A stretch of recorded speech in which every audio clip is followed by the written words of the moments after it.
de demencia. La estadística va a favor de este tipo de pacientes. Lo primero vamos a ver demencia. Manera de bajar el volumen. Él se viendo.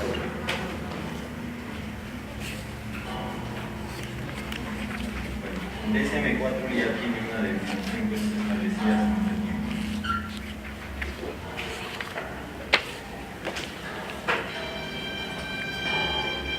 Bueno.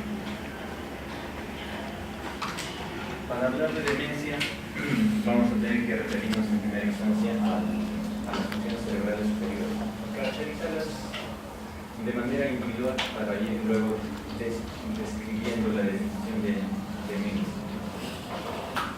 Las funciones cognitivas o funciones cerebrales superiores, dentro de ellas a la cabeza está pues la memoria, como la primera o el primer rasgo que se va a ir, o por lo menos es lo primero que se manifiesta, ¿no? En cuanto al deterioro cognitivo en pacientes que ya empiezan con síntomas de demencia, que puede ser por diversas causas, ¿no? Por ejemplo, enfermedades neurodegenerativas, enfermedades infecciosas, tumorales, problemas tóxico-metabólicos o carenciales también, ¿no? De manera crónica. Entonces va a ser un síndrome adquirido. Puede deberse a una o múltiples causas, como habíamos mencionado. Lo primero que se va, el primer rasgo que se describe al alterarse en cuanto a las funciones cerebrales superiores es la memoria. La memoria, generalmente pues la memoria reciente, de fijación a corto plazo, y posteriormente en un grado más avanzado pues, se afectará la memoria remota, digamos. El pensamiento abstracto. ¿Cómo más o menos evaluamos el pensamiento abstracto? Por la interpretación de refranes. Exacto, la interpretación de un refrán, un pensamiento, un aforismo, etc. Entonces, cuestiones cotidianas, ¿no? O simplemente poder diferenciar o establecer la analogía de ciertos objetos o circunstancias, como por ejemplo, en qué se parece una silla a una mesa, o un plátano a una mandarina, o un plátano a una ciruela. Algunos pacientes pueden decir que ambos se comen. Bueno, una analogía secundaria, ¿no? Principalmente tienen que decir ambas son frutas. A veces hacen la analogía por el color, en realidad pues no es una analogía muy lógica, pero se van por esos caminos a veces los pacientes ya con deterioro de las funciones cognitivas. Y es razonable. Lógicamente, para evaluar y diagnosticar la demencia debemos descartar de plano un cuadro confusional, que es lo que vamos a ver en el siguiente tema. Esto lleva a un deterioro, obviamente, del funcionamiento social de la persona y ocupacional. Inclusive va a tener ya ciertas interferencias en su desenvolvimiento laboral en ciertas personas que ya pues, a partir de los 55, 60 años que ya pueden empezar con el deterioro cognitivo, todavía trabajando, ya van a tener un rendimiento pues disminuido, se olvidan las cosas, no rinden eficientemente en sus centros de trabajo, etc.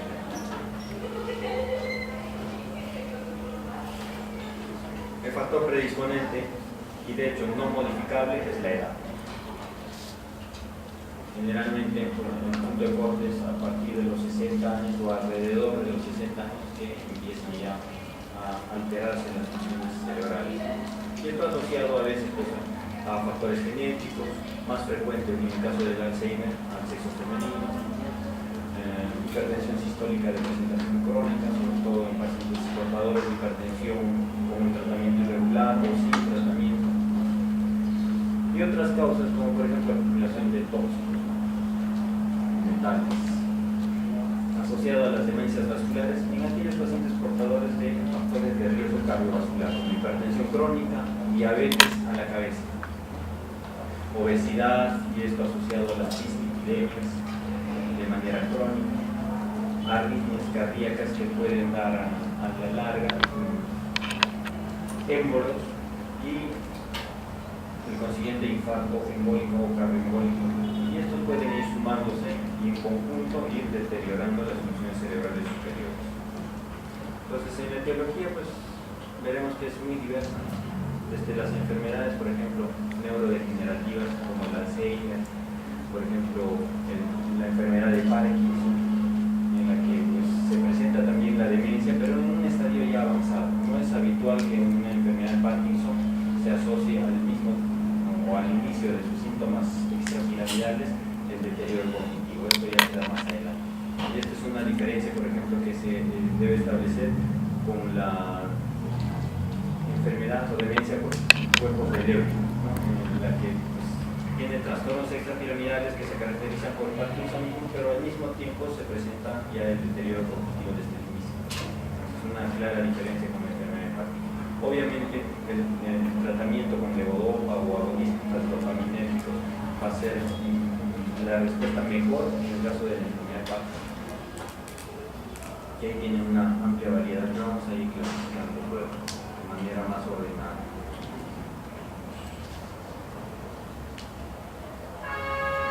Ahí sí se lo. Entonces, los dos grandes grupos, las demencias primarias o neurodegenerativas, que pueden ser puras, ¿no? Como por ejemplo la enfermedad de Alzheimer o la enfermedad de Parkinson, por ejemplo, que cruza con demencia. Y las plus se refieren a la combinación, ¿no? De síntomas, por ejemplo, extrapiramidales como parkinsonismo asociado a, por ejemplo, una parálisis de la mirada vertical, por ejemplo, en las parálisis supranucleares progresivas, ¿no? Las atrofias multisistémicas, etc. Y las demencias secundarias. Por ejemplo, la demencia pura. A la cabeza la enfermedad de Alzheimer. Dicho sea de paso, es la enfermedad neurodegenerativa que cursa con demencia más frecuente, ¿no? En la población general. Inclusive se aproxima la estadística del 50% de todas las demencias descritas, ¿no? De las demencias primarias, la enfermedad de Alzheimer. A tenerla en cuenta, ¿no? Porque es una demencia muy común, a veces subdiagnosticada, y que puede coexistir con otras entidades clínicas también, ¿no? Por eso que se puede confundir. En segundo lugar tenemos la demencia frontotemporal, cuya afectación viene a ser precisamente esa topografía, ¿no? A nivel de los lóbulos frontales y temporales. Por lo tanto, va a haber alteraciones referentes a la función de estos lóbulos, ¿no? La memoria, el juicio, el pensamiento, la conducta, el comportamiento, incluyendo el estado emocional o anímico, ¿no? Pacientes que incluso pueden asociar sus síntomas a estados depresivos. Y el resto, bueno, que queda para tenerlas en cuenta, ¿no? Son tipos más infrecuentes de estas demencias. Las demencias plus, cuando se afectan, por ejemplo, ganglios basales y otras áreas corticales, dando lugar a, junto con el deterioro cognitivo de las funciones cerebrales superiores, otros síntomas como, por ejemplo, alteraciones extrapiramidales o alteración de los movimientos o movimientos anormales. Allí a la cabeza, estadísticamente más frecuente, la demencia por cuerpos de Lewy. En tercer lugar sería en el conjunto, ¿no? La enfermedad de Alzheimer, demencia frontotemporal, demencia por cuerpos de Lewy. Los cuerpos de Lewy vienen a ser acúmulos de proteínas, ¿no? A nivel de la célula neuronal, y esto va a alterar la función, pues, ¿no? El rendimiento de esa célula neuronal, y como está en áreas cuya función viene a ser la cognición, entonces va a dar lugar a deterioro cognitivo. Y es lo mismo que se presenta en la enfermedad de Parkinson. La diferencia es simplemente clínica. Anatomopatológicamente se parecen, ¿no? Porque en la enfermedad de Parkinson también tenemos esto, ¿no? Los cuerpos de Lewy. O sea, los cuerpos de Lewy no son patognomónicos de una sola entidad. Puede encontrarse en varias entidades clínicas, ¿no? Incluyendo la enfermedad de Parkinson. Y ahí tenemos las otras, ¿no? Las denominadas demencias plus. En el caso del parkinsonismo, por ejemplo, asociado a demencia frontotemporal, que es en este caso demencia frontotemporal asociada a parkinsonismo, que eso no se entiende. Parálisis supranuclear progresiva es parkinsonismo asociado a alteración de la mirada vertical. Atrofia multisistémica, la que cursa con parkinsonismo, y además signos de ataxia, ¿no? Como coordinación de origen de fosa posterior, ¿no? Ataxia cerebelosa. Enfermedades genéticas como la enfermedad de Huntington también ahí estaban presentes. Bueno, la causa de la afectación encefálica primaria se desconocía al principio, ¿no? A veces se asocia incluso a infecciones por virus Epstein-Barr, etcétera, que se ha ido descubriendo posteriormente. Pero al inicio, cuando fueron descritas estas enfermedades, no se llegaba a determinar la causa precisa, por eso se consideraba como una afectación primaria, en todo caso idiopática. La de inicio precoz, menos de 65 años, ese es el corte más o menos. El inicio tardío, más allá de los 65 años. Se afecta la memoria y este deterioro tiende a ser progresivo, ¿de acuerdo? A veces, como hemos dicho, cuando sobre todo hay alteración de los lóbulos temporal y frontales, ¿no? Se va a alterar o se van a presentar síntomas psiquiátricos, alteraciones conductuales, ¿no? Inclusive apatía, desgarro, desinhibición en otros casos. Como vamos a ver los síntomas a continuación. Dentro de las secundarias, hay pues secundarias a otra enfermedad o secundarias al consumo de ciertos fármacos, secundarias a, por ejemplo, exposición a tóxicos, etcétera, de manera crónica. Por lo tanto, este grupo de secundarias son, entre comillas, potencialmente tratables, en la medida que identificamos la causa que está generando este deterioro y si nosotros determinamos de manera oportuna, precoz, podemos hacer que esto, en todo caso, si no revierte, pues por lo menos frenar esa progresión inexorable que tiene, ¿no? Hacia la demencia. Estos grupos, ¿no? Las causas vasculares, las que habíamos mencionado, ¿no? Asociadas, por ejemplo, a infartos, ¿no? Enfermedad aterosclerótica cerebral, problemas de múltiples infartos o infartos puntuales, ¿no? A nivel de los lóbulos frontales, por ejemplo, que causan deterioro cognitivo a partir del evento vascular producido. De hecho, que es relativamente frecuente en la consulta de neurología de pacientes que después de un SB isquémico, por ejemplo, a nivel del lóbulo frontal, cambia su conducta. Inclusive se asocia a alteraciones emocionales como depresión, pero cambia su conducta, su juicio, su raciocinio, se vuelven suspicaces, etc. Y de por medio está el deterioro de memoria, que es lo primero que se va ir notando. Las infecciones crónicas también pueden generar, ¿no? Como por ejemplo el SIDA, infecciones agudas como una encefalitis entérica. En este último caso, si es que no se trata de manera adecuada y oportuna, puede dejar una secuela, obviamente irreversible, y que esto va a conllevar al deterioro de la función cerebral o de las funciones cerebrales y la presentación de la misma demencia. El mismo VIH, pues, ¿no? Cuando ya se encuentran en una etapa de SIDA, también va a producir alteración del funcionamiento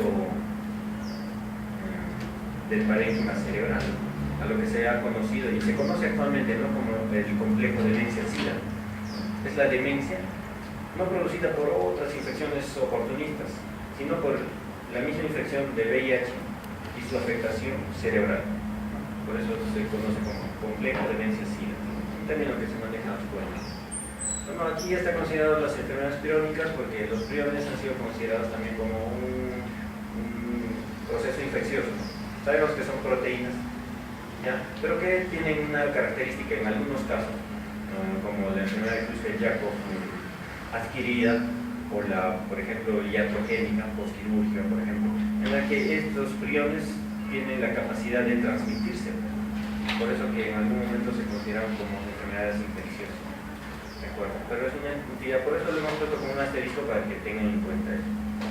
Bueno, por hidrocefalia, ¿no? Hidrocefalia de diversas causas. A veces hay hidrocefalias congénitas, ¿no? O las hidrocefalias adquiridas, por ejemplo, en el contexto de una neurocisticercosis intraventricular.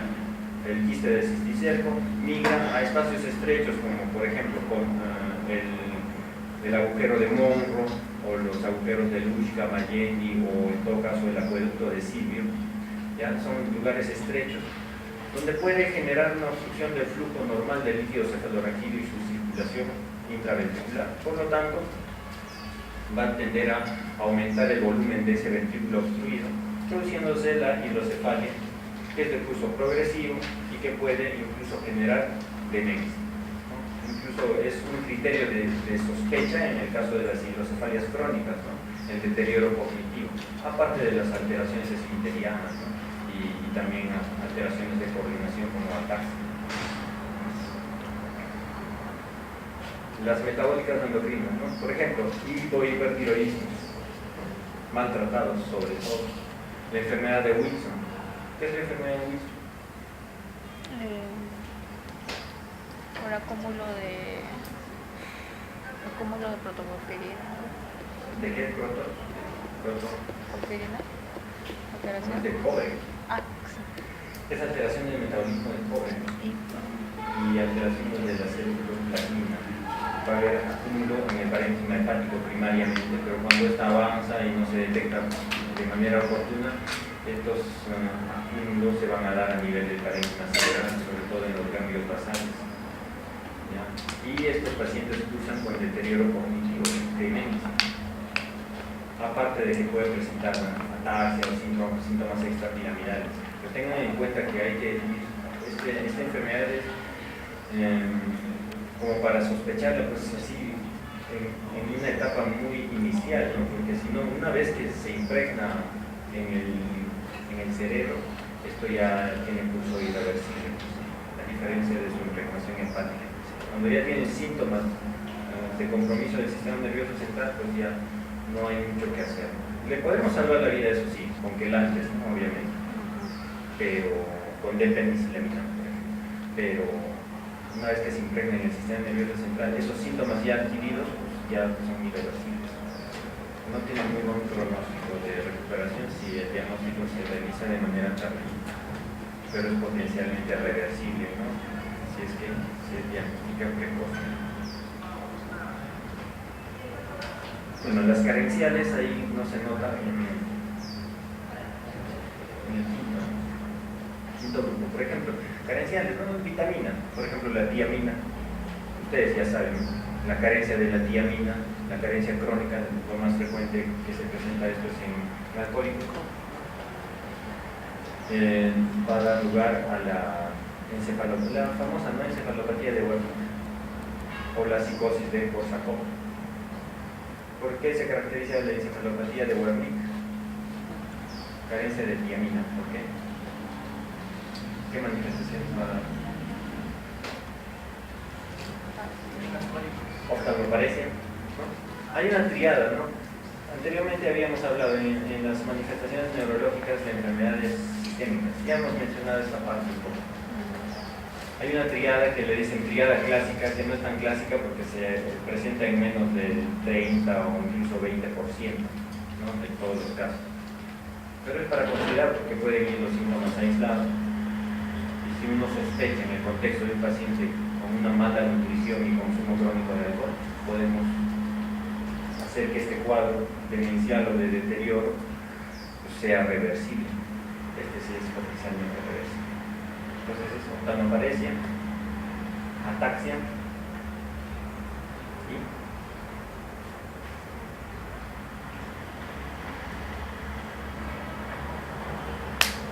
y deterioro cognitivo o alteraciones cognitivas.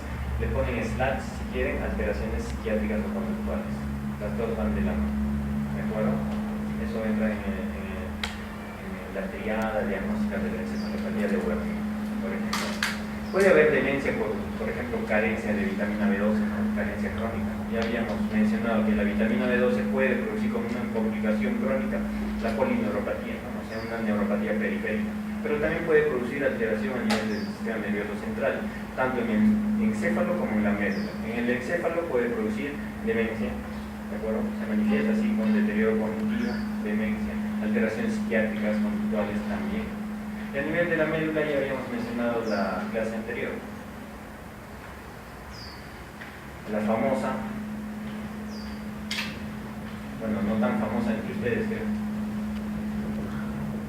Es una mielopatía espinal. ¿De qué tipo? La famosa degeneración combinada subaguda de la médula espinal. ¿Se han oído hablar, no? Por lo menos la anterior clase, la anterior semana. ¿A qué se refiere esta degeneración combinada a su fagura de la médula espinal? Me parece un trabalengua. ¿Degeneración a qué se refiere? A un deterioro, ¿no? Una alteración. Ya, perfecto. ¿Combinada por qué? Porque afecta tanto la parte motora como la parte sensitiva. ¿Qué parte motora afecta? La vía piramidal, en la médula. ¿Ya? La vía piramidal. Por lo tanto, este paciente va a tener hiperreflexia. Eso hemos mencionado en la clase anterior. O eran otros alumnos.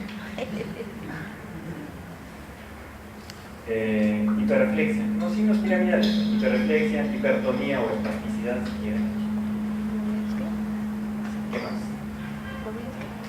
Debilidad, ¿no? O una paraparesia, ¿no?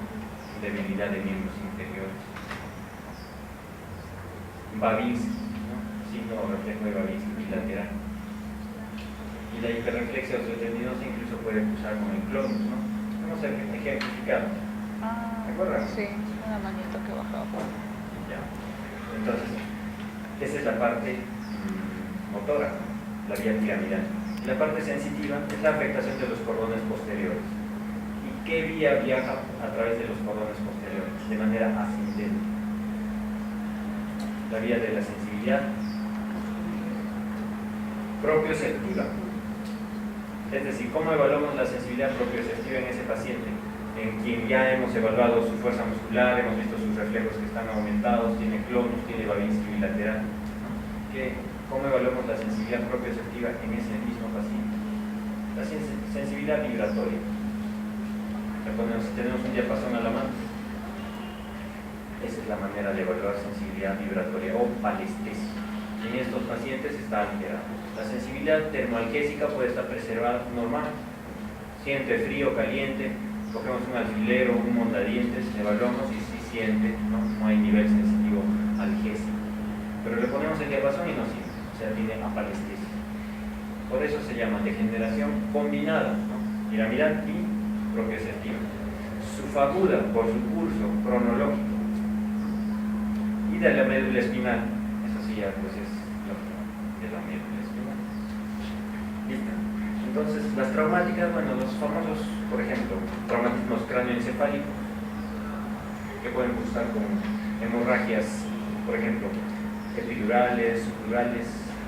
Las subdurales, en un momento, bueno, son agudas cuando se producen, pero a veces pasan desapercibidas y a través del tiempo van a ir generando un deterioro, menoscabo de las funciones cerebrales. Esa es la historia típica en los pacientes de edad avanzada. A veces traumatismos sin mucha trascendencia, un traumatismo leve, a veces se resbala, se golpea el hombro y se sacude la cabeza, y eso es suficiente como para que presente un sangrado. Ese es el único antecedente traumático, entre comillas, que tiene el paciente. Pero después de un mes más o menos empieza a cambiar su conducta, se encuentra más apático, y cuando les llama la atención es cuando quizás hasta ya tiene un déficit de un hemicuerpo motor, ¿no? De un hemicuerpo, ¿no? Ya no moviliza, y eso es lo que les llama la atención a los familiares y lo llevan a la consulta. Es evaluado y dice, no, esto tiene pues obviamente alguna causa intracraneana, una focalidad neurológica tan evidente asociada a cambios de conducta, deterioro cognitivo. Le sacan una tomografía y sale un hematoma subdural crónico, cuyo antecedente traumático banal, en todo caso muy leve, fue ese resbalón de hacía un mes o quizás un poco más. A veces así es, en pacientes ancianos, traumatismos muy leves pueden generar sangrados intracraneales y estos a su vez deterioran las funciones a tal punto de dar un deterioro cognitivo, y si estos se perennizan en el tiempo, pasan meses, se considera ya pues, como una demencia de causa traumática. O las hemorragias intraencefálicas o intraparenquimales, lo mismo, ¿no? Una hemorragia va a producir daño neuronal, así esta se reabsorba, va a quedar un daño cicatrizal, ¿no? Se reabsorbe, sí, pues la focalidad neurológica puede disminuir, pero no revierte al 100%, ¿no? Salvo sea un sangrado mínimo, pues en un área poco elocuente. La esclerosis múltiple dentro de las enfermedades desmielizantes del sistema nervioso central. En conjunto, bueno, las placas de desmielinización pueden afectar áreas de la cognición y producir demencia igual. Inclusive esto en pacientes más jóvenes, ¿no? Un paciente de 20, 30 años puede presentar esclerosis múltiple, dependiendo de su variedad, ¿no? Si es recurrente progresiva, sobre todo si tiene la característica progresiva, va a cursar con demencia. Y por tóxicos. ¿Qué tóxicos, por ejemplo? Cocaína. Oxígeno, plomo, aluminio, etc. Y a las demencias vasculares, de acuerdo a su distribución anatómica y el compromiso, ¿no? Pueden ser corticales, subcorticales. La enfermedad de Bieswanger, por ejemplo, es la que se caracteriza porque en las neuroimágenes, por ejemplo, en una tomografía se observan áreas de compromiso parenquimal periventricular, o sea, alrededor de los ventrículos. Son áreas bien profundas. En una tomografía se ve como una hipodensidad y en la resonancia, por ejemplo, en T2 o en FLAIR, se ve como una hiperseñal o hiperintensidad, blanco. Entonces, eso se presenta de manera simétrica, con lesiones periventriculares, y si esas lesiones, que son la traducción de una enfermedad cerebrovascular o una enfermedad aterosclerótica de pequeños vasos o de vasos profundos, se asocian a deterioro cognitivo de varias funciones cerebrales superiores con criterios de demencia, se denomina enfermedad de Bieswanger. A esa neuroimagen que hemos descrito en tomografía o en resonancia, ¿no?, de signos de gliosis, ¿no?, periventricular, se denomina leucoaraiosis. ¿Ya? Leucoaraiosis. Entonces, la enfermedad de Bieswanger es la leucoaraiosis, que se ve en la neuroimagen, asociada a demencia. Nada más que eso. Bueno, la demencia talámica, bueno, es otra entidad también de demencia vascular. Entonces, como ya habíamos mencionado, ¿no?, los síntomas son cognitivos, psiquiátricos, y que va a dar lugar a alteraciones funcionales. Acá, por ejemplo, vamos a ir desglosando. La amnesia, ¿qué viene a ser? La pérdida de la memoria. Lo primero que se afecta es la memoria de corto plazo, ¿no?, o incluso la de fijación. ¿Qué es lo que, cómo evaluamos brevemente en la consulta? Le decimos al paciente que repita, así, pelota, bandera, árbol. 3 palabras. Obviamente esas palabras deben manejarlas ustedes de manera así familiar, ¿no? Se les va a ocurrir 3 palabras así ese momento y después ni el paciente ni ustedes recuerdan qué palabras son. Entonces tienen que hacerse familiares con ese trío de palabras, que tienen que preguntar siempre esas palabras. Entonces, por ejemplo, lo que yo manejo es pelota, bandera, árbol. Eso está también en el Minimental.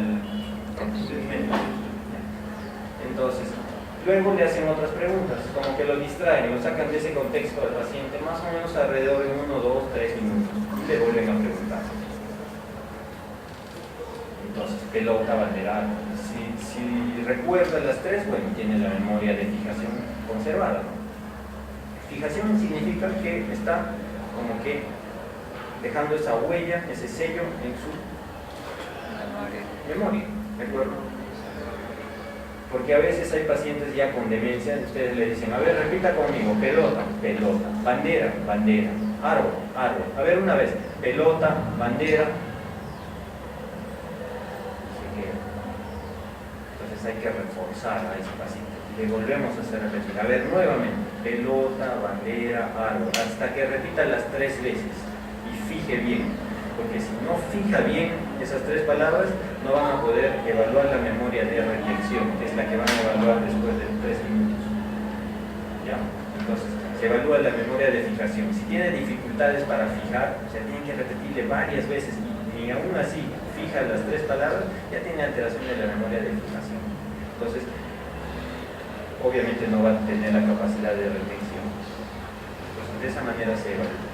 Y cuando ustedes ya evalúan por otras fechas trascendentales, qué es lo que ha desayunado el día anterior, qué presidente antecedió al actual, por ejemplo, entonces, allí estamos apelando a su memoria remota, de largo plazo. ¿De acuerdo?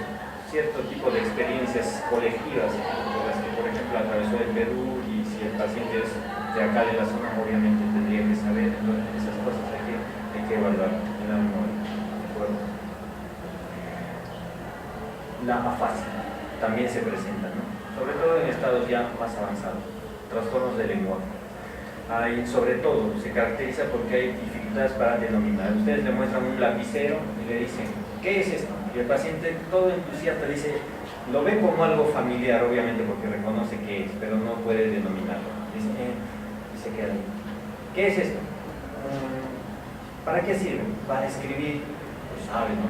Pero no puede denominarlo. Esa es la nominación o denominación alterada. Cuando esto ya avanza, bueno, obviamente no va a poder comprender ciertas palabras o hasta frases, ¿no? Un estadio final ya, o grado muy avanzado de la alteración del lenguaje de la afasia es el apraxia, deterioro de las actividades aprendidas, ejecución de actividades aprendidas. Puede haber las apraxias ideomotoras, ideatorias, etc. Lo importante es saber evaluar este tipo de apraxias, ¿no? Conductas aprendidas. A un paciente le decimos, ya, desabotónese la camisa o quítese la camisa y luego que se vista.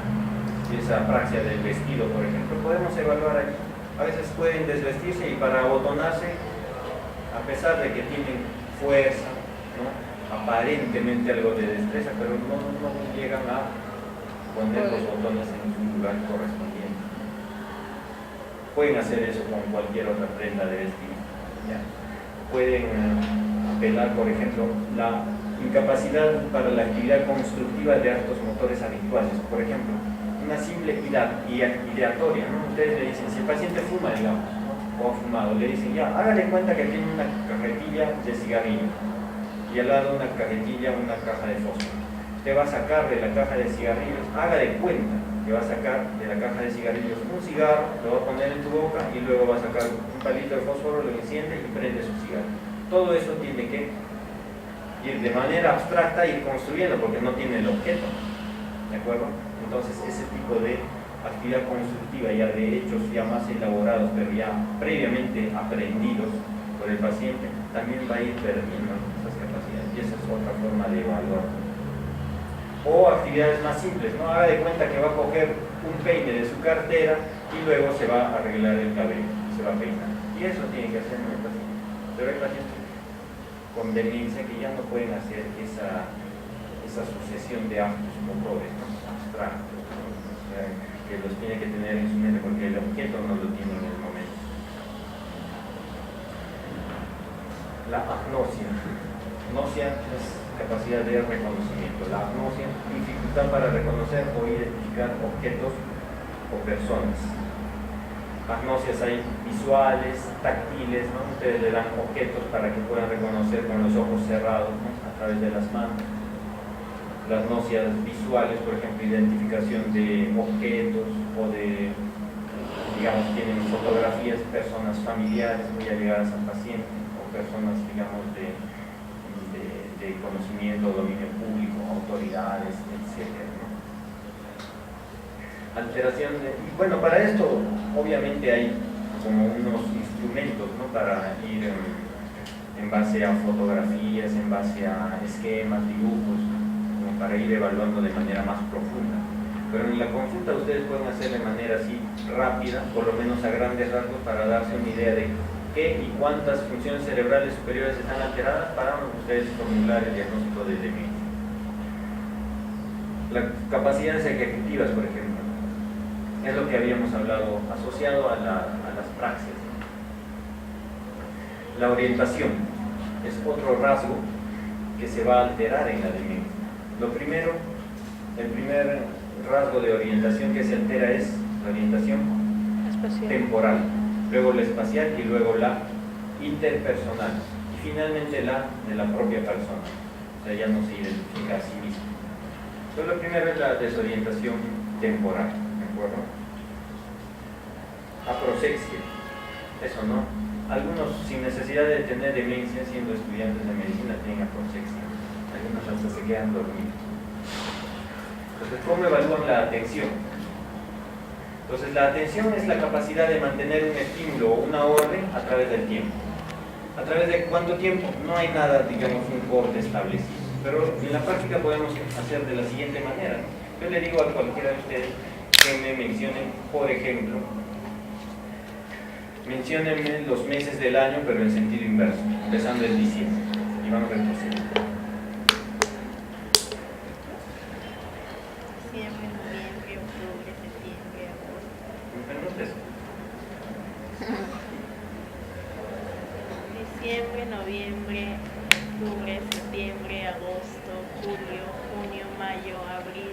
marzo, febrero, enero. Perfecto. Digo los 12 meses. Para evaluar atención necesitamos que cumplan 5 secuencias o 5 veces esa secuencia ordenada o pedida por el examinador para nosotros determinar si realmente está atento. Como habíamos dicho, la atención es la capacidad de mantener un estímulo. ¿Cuál fue el estímulo? La orden verbal que yo le di. Menciona los meses del año en sentido inverso. Y no fue necesario que yo le vuelva a repetir eso cuando estaba en noviembre, le diga, a ver, sigue retrocediendo. No fue necesario porque ya tenía en su pensamiento esa orden y sabía que después de noviembre debía mencionar octubre y después de octubre debía mencionar septiembre porque la orden la mantenía. Esa es la atención. La concentración no es sino esa atención, pero la capacidad de mantener una orden por tiempos ya, periodos prolongados, o un estímulo, ¿no? Mantener un estímulo por periodos ya prolongados. Entonces, para evaluar un paciente en quien se sospecha demencia, tenemos que evaluar la capacidad de atención también, porque si no nuestra evaluación de cálculo, de memoria puede estar sesgada. ¿Por qué? Porque el paciente simplemente no nos está prestando la atención debida. Bueno, y esto también vamos a mencionar en el siguiente tema. Bueno, síntomas asociados, lo que habíamos mencionado ya previamente, y hay un poco con estadística, ¿no? Depresión es muy frecuente en pacientes con demencia que cursan con depresión, y a su vez la depresión puede como que exacerbar o empeorar ese cuadro clínico de demencia, su rendimiento intelectual, ¿no? ¿Por qué? Porque la plasticidad neural a nivel del hipocampo se altera o se inhibe por culpa de quiénes? De los glucocorticoides liberados en personas que tienen estrés crónico. Por ejemplo, las personas que cursan con depresión tienen un estrés crónico, cotidiano, ¿no? Por decirlo de alguna manera, con liberación de glucocorticoides en exceso. Y esos glucocorticoides en exceso disminuyen la plasticidad neural a nivel del hipocampo. ¿Y el hipocampo en qué participa? En la memoria. Entonces, un paciente ya con demencia, en quien se asocia depresión, esa alteración de memoria puede estar empeorada por esta misma depresión. Por lo tanto, tratar bien la depresión puede hacer que parcialmente mejore su memoria. ¿De acuerdo? Entonces, es importante identificar también estos síntomas o enfermedades asociadas. Manías, ideas delirantes, ya bueno, esto ya en el contexto de alteraciones psiquiátricas, ¿no? Las alucinaciones, más frecuentemente las visuales, ¿no? Están viendo, digamos, animales en la habitación. Quizás ustedes mismos han experimentado, ¿no? En familiares, ¿no? Cercanos a un abuelito o abuelita, ¿no? Que están ya con demencia, ¿no? y que ven animales ahí en su habitación, o alguna vecina, algún vecino, y están que llaman a esa persona sin estar esa persona ahí adentro, ¿no? Falsos reconocimientos de sí mismo, signo del espejo, presencia de extraños. Bueno, esto ya es, por ejemplo, en estadios avanzados, ¿no? Trastornos del sueño también, ¿no? Y sobre todo, cuando una persona con demencia no duerme bien, bueno, pues el deterioro cognitivo que va a sufrir va a progresar más rápidamente. Entonces, el paciente hay que hacerlo descansar bien. Eso es fundamental. El cerebro que no duerme se deteriora más. Cambios de personalidad. Esto sí es típico, ¿no? En los pacientes con demencia, ancianos con demencia, ¿no? Exageración de rasgos previos. Si una persona tenía un carácter fuerte, entre comillas, un abuelito de joven era muy renegón, de abuelito se va muy renegón. Y eso lo han experimentado seguramente. Hay personas que tienen la característica de ser muy sociables, ¿no? Locuaces, y esos rasgos como que se acentúan en estas edades avanzadas asociadas a demencia. Las personas que eran desconfiadas o suspicaces, con mayor razón cuando tengan la edad avanzada asociada a demencia, se van a ver mucho más suspicaces de lo que eran en su juventud. Trastornos de comportamiento, vagabundeo, no van a estar así, sin un rumbo determinado, sin un destino, van a estar caminando, paseando, explorando. A veces presentan agitación psicomotriz, comportamientos repetitivos o estereotipados. A veces se ponen a arreglar una manta y están que la doblan, la acomodan, le dan vuelta, y otra vez desdoblan y la vuelven a doblar. Esas conductas repetitivas suelen presentarse también.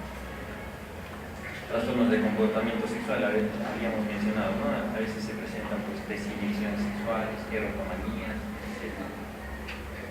Incontinencia de esfínteres, bueno, en estadios ya más avanzados.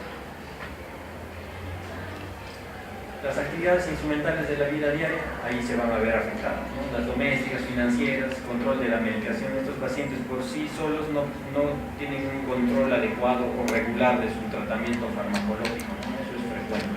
Manejo de aparatos, a veces dejan encendida la cocina o algún otro electrodoméstico, ¿no? Lo cual hay que tener cuidado en recomendar a los familiares porque puede generar graves accidentes, ¿no? Y las actividades básicas de la vida diaria como la propia higiene, la alimentación, ¿no? Control de los esfínteres mismos, ¿no?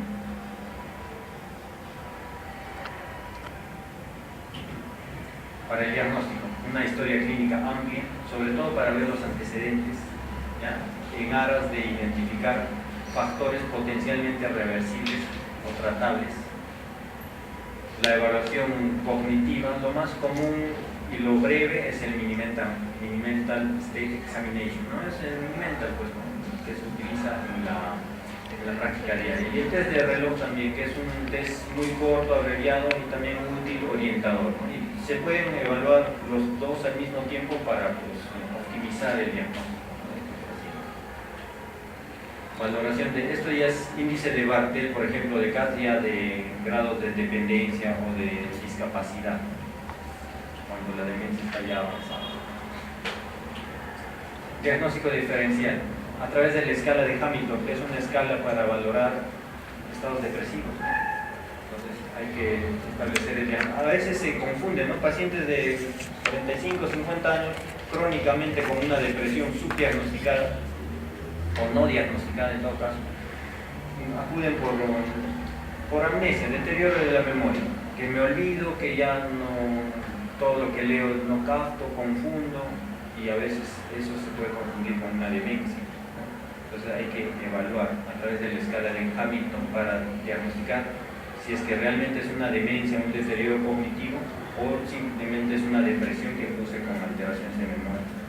Si es el segundo de los casos que les planteo, esto es potencialmente reversible en la medida que se trate de manera correcta la depresión. Pruebas de laboratorio para ir a investigar las causas, obviamente potencialmente reversibles o tratables, todo lo que ya habíamos mencionado anteriormente. Y las neuroimágenes, que son importantes, ¿no? Para plantear el diagnóstico definitivo o por lo menos más aproximado, como lo que aquí estamos observando. Allí tenemos en T1, por ejemplo, una hipointensidad bilateral periventricular. En las imágenes en T2, por ejemplo, o en FLAIR abajo, podemos observar, miren, esas mismas lesiones, pero tienen una hiperseñal, tan blancas, a nivel periventricular. Es lo que les había mencionado al principio, ¿no? Estos son signos de leucoarteriosis, ¿de acuerdo? Signos indirectos de una enfermedad aterosclerótica de pequeños vasos profundos del cerebro. Y si esta imagen, ¿no?, se asocia a deterioro cognitivo o demencia, se denomina en su conjunto la enfermedad de Bisbal, ¿de acuerdo? Que aquí hemos mencionado anteriormente. Acá tenemos, por ejemplo, una comparación cronológica, ¿no?, de cortes coronales de un mismo paciente, que 11 años después vean cómo el hipocampo, ¿no? Al principio tenía una leve atrofia, ¿no?, con aumento de los espacios alrededor del hipocampo, pero vean cómo con el tiempo van profundizándose los surcos y adelgazando el parénquima cerebral extendido. De esa manera más o menos se observa en pacientes que tienen la enfermedad de Alzheimer, por ejemplo, que afecta a estas zonas preferentemente. Esta es una demencia de tipo semántica, ¿no? Se caracteriza porque hay compromiso de un hemisferio, predominantemente, y hay una gran asimetría en este caso en la imagen. Vean, en el caso de la corteza frontoparietal y temporal, están muy atrofiados, ¿no?, en el lado izquierdo del paciente.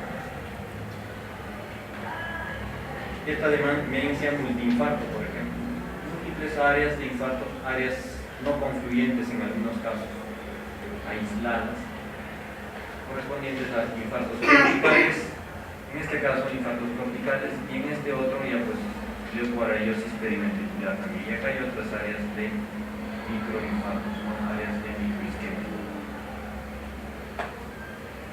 Por ejemplo, esta imagen corresponde a la enfermedad de Creutzfeldt-Jakob, sí, porque aquí se observa, por ejemplo, una hiperintensidad de señal a nivel de los ganglios basales, sobre todo del núcleo caudal. Vean, núcleo caudal.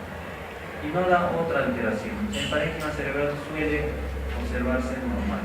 Sin embargo, esta enfermedad de Creutzfeldt-Jakob, que es la enfermedad por prionismo, cursa con demencia de curso progresivo rápido. Esta es una de las demencias rápidamente progresivas, así se llama. Una de las causas, enfermedad de Creutzfeldt-Jakob, enfermedad por prionismo. Comparación, por ejemplo, de la tomografía con medición de positrones. Cerebro normal, captación de isótopo marcado, el deterioro cognitivo leve, y vean como la enfermedad de Alzheimer, hay un compromiso. El parénquima cerebral en esta zona no tiene captación normal, funcionalmente anormal. Entonces, el abordaje viene a ser tratamiento farmacológico, que puede ser sintomático y también etiológico, no sé si es una causa, por ejemplo, carencial, infecciosa.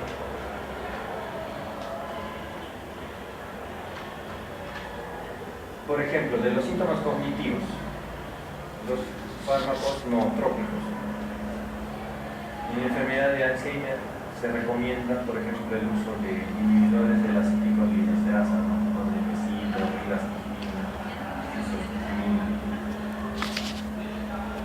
Los síntomas psiquiátricos, como por ejemplo el tratamiento de una psicosis, neurolépticos, en el caso de pacientes portadores de depresión, antidepresivos, ansiolíticos como las benzodiazepinas, hipnóticos como por ejemplo la sopitlona o el solpidem, ya que solo son hipnóticos para pacientes que tienen, por ejemplo, insomnio refractario, ¿no? a benzodiazepinas.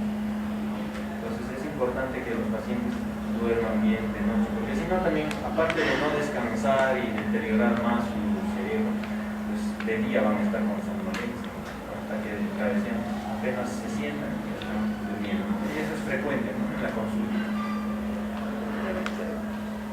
Y aquí están algunas dosis que ya va a quedar para ustedes, ¿no? En aras del tiempo.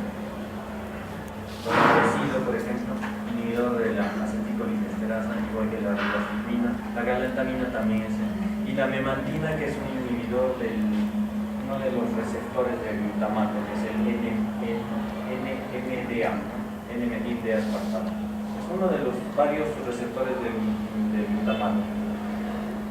Y la memantina actúa a ese nivel. Entonces se recomienda también, por ejemplo, en la enfermedad de Alzheimer, incluso la asociación, ¿no? de memantina con el donepezil. Y algunos neurolépticos,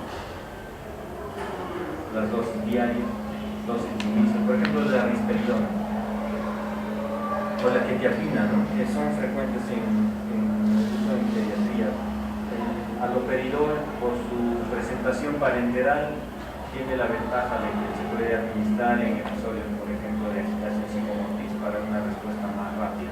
El inconveniente es que su uso crónico, sobre todo desmedido, puede generar efectos adversos, ¿no? Como por ejemplo los efectos extrapiramidales. El paciente puede presentar temblor, ¿no? O sea, parkinsonismo, ¿no? Temblor en reposo, rigidez, y este parkinsonismo puede ser simplemente farmacológico y no una enfermedad Parkinson. Hay que saber identificar. Algunos inhibidores de la recaptación de serotonina que habíamos visto esta mañana, escitalopram, paroxetina sertralina. Hay que tener en cuenta sus efectos adversos también, ¿no? de estos, porque hay que ir valorando, poniendo a la balanza, ¿no? El riesgo y el beneficio. Y sus interacciones también medicamentosas. Recuerden que los pacientes ancianos tienen polifarmacia. Bueno, más antidepresivos tricíclicos, mirtazapina en pacientes que usan con alteraciones afectivas y que además con trastornos del sueño, todo el sueño también. Hay que tener en cuenta obviamente esto hablando con la familia, porque estos pacientes ya van a necesitar de cuidados especiales, incluso cuidados de enfermería en casos ya extremos, de dependencia focal. Estimulación para mantener capacidades y enlentecer el deterioro. Bueno, aquí se habla, por ejemplo, de la neurorehabilitación, que no tiene mucho nivel de evidencia, por ejemplo, de que la terapia psicológica ayude a revertir el cuadro demencial, pero sabemos que por concepto la plasticidad neural no la pierde ni siquiera el anciano, disminuye sí la plasticidad neural o la neuroplasticidad. Dicho sea de paso, si no están muy familiarizados con el tema, plasticidad neural es la capacidad de establecer nuevas conexiones interneuronales, ¿de acuerdo? ¿Y esto qué tipo de traducción tiene en la práctica? El aprendizaje, nuevos aprendizajes. El cerebro y el sistema nervioso tienen esa capacidad, ¿no?, de establecer nuevas conexiones. Es decir, aquellas conexiones que ya se van perdiendo, deteriorando ciertas funciones, pueden ser compensadas en cierta parte gracias a esta plasticidad. Por eso que es importante la estimulación de esos pacientes, ¿no? Estimulación cognitiva, actividades de la vida diaria. No se recomienda, digamos, que haga actividades rutinarias, todo lo contrario, ¿no?, que tenga actividades variadas, de un día para otro o durante el mismo día inclusive. De esa manera se estimula el cerebro. Y tengan en cuenta este concepto también para nuestra vida cotidiana, ¿no? Ustedes que son jóvenes, entonces van a potenciar sus funciones o sus capacidades cerebrales teniendo en cuenta este concepto de la plasticidad neural. O sea, no a la rutina, ¿de acuerdo? Y el apoyo psicológico en los casos